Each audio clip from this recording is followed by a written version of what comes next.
Good morning. Creative visualization in relationships. Continuing with special techniques from the book Creative Visualization. One of the most valuable ways we can use creative visualization is in improving our relationships. Because human beings are so sensitive to each other on so many levels, we are especially susceptible and receptive to the thought forms that we hold about each other. It is these thought forms and the underlying attitudes that they reflect, which form our relationships and cause them to work or not. Just a second, I gotta get a drink.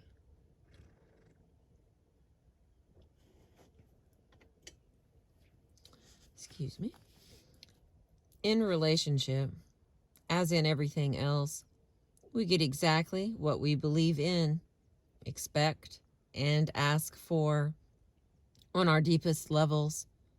The people we are in relationships with are always a mirror, reflecting our own beliefs, and simultaneously, we are mirrors reflecting their beliefs.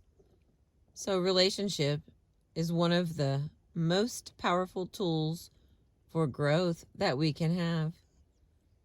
If we look honestly at our relationships, we can see so much about how we have created them. Take an attitude of total responsibility about your relationship.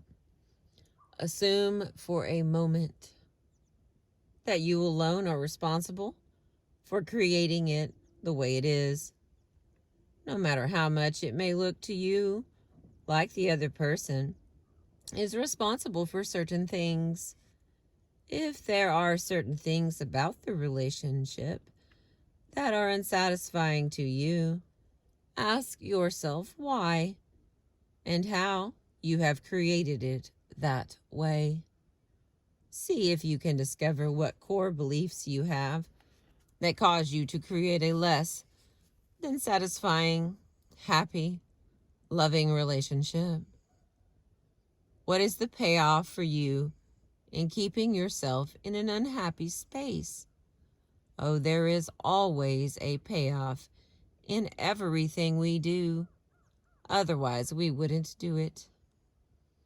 If you truly desire to have deeply fulfilling, happy relationships in your life, if you believe that it is possible for you to have them, and if you are willing to accept that happiness and satisfaction, then you can and will create relationships that work for you.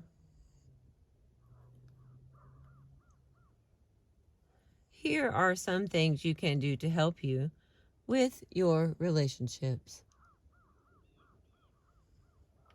Number one, look at your goals in the relationship. What do you truly want out of this relationship? Consider all levels: physical, emotional, mental, and spiritual. Write out an ideal scene or do a treasure map that expresses your perfect visualization into this relationship. Number two, take a good, honest look at what beliefs and attitudes are keeping you from creating what you want. You can use a clearing process to help you get in touch with your limiting attitudes. For example, you can write, the reason I can't have a perfect relationship with fill in the blank is ... or the reason I can't have what I want in this relationship is ... Then write all the responses that come up for you. Number three, use affirmation and visual imagery to change your negative beliefs and to start visualizing and creating beautiful, loving, fulfilling relationships.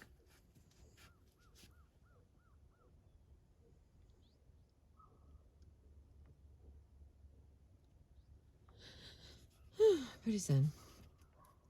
Number 4, the technique of saying affirmations to each other can often help to improve relationships dramatically. Of course, it's very important to communicate with each other honestly from your true feelings about what you like and don't like and what you want. But instead of continuously complaining about each other's shortcomings and weaknesses, try making an agreement to affirm to each other that you are improving and making progress in your growth and development. So instead of, George, why do you always interrupt me when I'm saying something? You might agree to say to George at appropriate moments, I appreciate the way you are becoming a good listener. In this way, you not only remind George in a friendly way to be a better listener, but you also begin to change your image of George, as well as George's image of himself. Remember that the potential for perfection lies within every relationship, just as it lies within each individual. It is already there. We simply have to uncover it by removing the layers of stuff we have put on top of it. All too often, in ongoing relationships, we have gotten stuck in certain roles and images with each other, which we find it difficult to change. It's as if we put ourselves and each other in a certain box with certain labels on it. We find this very limiting and confining, but don't always know how to step out of it. Creative visualization provides us with a wonderful tool for expanding out of our roles and stereotypes. Begin to visualize and affirm new images for yourself and for the other person.